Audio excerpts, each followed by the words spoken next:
Thangcham Rosan.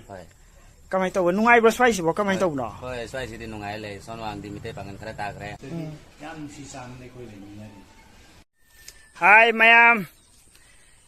Aina laijariba mafam se Assam gi Karbi Anglong district ni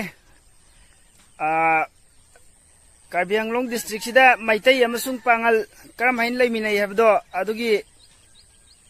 matek amasum haijage na ina sum namjarak pani adagi ukhiba lamse asina Amarjan kawi adagi songom gisina si ikrani kawi somdana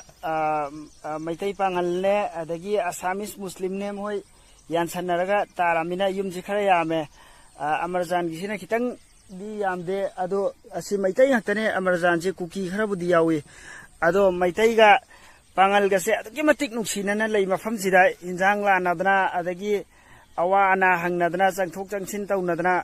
ai na dei lei ise adagi matik makoi se nungsinana lei nei ado Meitei si so topaga kaina samnade adagi Meitei Pangal si so Assamese Muslim ga leiminari se kaina kaisu samnarude ado Meitei ga Pangal ga sini hena samnaraga nungsi chanana lei kasarda chatlasu adum sumaina leiba thengna jai kasarda sudu Meitei ga Pangal ga se amna nungsinei ado Bangladesh tadi ai chatludri ado Bangladesh ta su yam nungsinana lei hai leiba ta hangya meaje Osom laira. Sang pe ka bro. Yani sang. Assalamualaikum. Waalaikumsalam. Me aji khoi se sum uningdana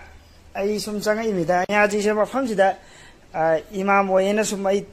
tai matam sangna imam oiraga oirena sum ai tajai aduda me aji se sum uningdan changa imida. Me aji na sida imam oena pubire sidi kyam kuire me aji. Chapai date makki haije logi alu sutsai kuncham he. Siam sang he me aji. Asin tak padi me aji se laikai sigi miyam sina me aji si yam nungsibi yam chanbi haibani. Sina chahi kuncha hena imam oirpa haiba sina tak padi me aji se laikai sina mayam sina yai haibane ba. Pai adu mai lo stare na.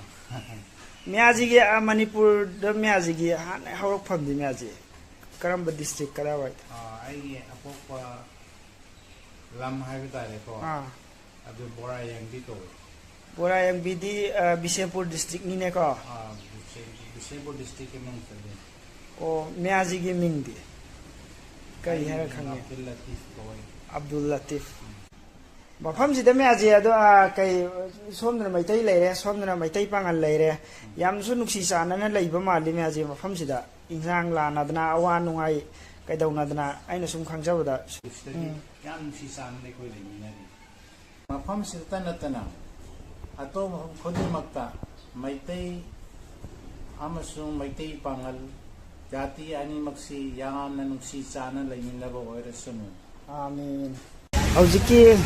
imam sabtuna imam oirisi sige masjidani ado matam yam sang manu oirisi mayam sine yamna luna chana tawe mase yam ing tappa sina Meitei ge area ne Amarjan sida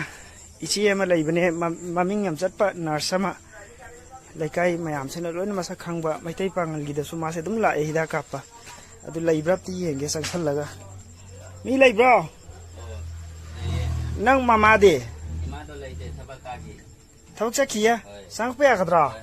as nuai te ai nang mama sum uning lak pani nang mama du de khorom da dum khoi aunty hoi kai khoi ma hoi gi ima hida ka padum lak pani ba nang ming di kai ko ba Rosan Thangcham ka we. o Thangcham Rosan Hoi. kamai to nungai bro swai si bo kamai to no Hoi swai sidi nungai le sonwang di Meitei Pangal khara ta khare. Soma ikrani adagi asongi kairom se Meitei Pangal ko Hoi hoi. somna Meitei Somna Meitei tai. o aina su sumu da noisi amna nungsi chanana kaubuda ga se ahing nungdinda ga se kaubuda dum phat phat la ga mateng yam pang bose nungsi na lei base ubuda wakhal yam nungai ayang pon nungsi chanana leimina su OISANU ai nang mama unage na lakpane do leiram drabanina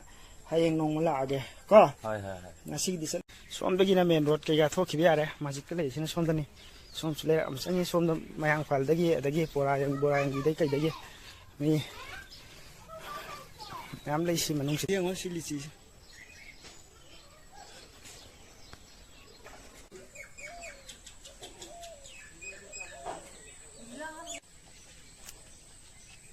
sana thummi however phone cái xí cháu em ơi xóm đó miền ruột lầy ra xóm đó xí đó ăn cắn lắm lầy ra xí đó xe học sang ngâm đầu vào cây nó cá chín này sẽ lao nó khối mấy em uống cái lại nè nó khối mấy em uống cái lại nè xí mai sẽ cây nó lỗi nhàn thật đi chỉ không chứ mana masing kai ka dagi uwa hay lai di pai he thai bong la je pisak ngasi di yang koi ren hoi gi sai je asom gi Meitei gi khun asom da ta ri si gi koi re song mina Meitei Pangal ta ri ba adagi asami muslim kai ga punna ta ri sai si su thon koi ren ngasi di hay lai ge si u da adu ka matik nungai wakhal se isi hoy din ngai rang mani ne se live se hana mamangdai su nungsinadana ahlamandagi hiririti dagi lakhibanina nungsisanana laiminaba aikhoi masen khut amtu oina punminaba sikhak ai pamde inshallah mafam sida nungsi chanana leiba sigumna atop mafam sing da su nungsi chanana leiminabu OISANU sine uncle na haini se natra mani masallah mafam sida su imung amalai mayamna khara masak khangba aidi social worker oi kai oi leiba oja su oi ba male ado changsal laga tang unaru khige si lambi ga si yam nuai khajuru pambi ni ade ga si ni khoi gi mse mi lei bro si yam phajai ne jaga si da wa am tange kamai tau ba sum una gene la imi noi me am se do swai si bu kar mai tau ge nu nungai na dum nuksi chanana leiri sing nungai to kem leite hai harau nungai nuksi chanana am leimari masallah hayeng phau punamak loina nuksi chanana leimina boisanu ado se hai lei ga se fazna thara ga yam fazna yam nungai leine se mamang dei sina kwara mamang dei kwan si yam nungai leine sida leiba sida Assamisu mayam leiri sida yum sing se ado si sing si ga ado asom da su Manipuri Meitei leiri si sing si ga karam ne na naksan nei sum na koi ga Meitei ne naksan ab tab ni ne yam nungai jare ta bada sina lichu pambira sina lichu pambini siam nuain lei mafam se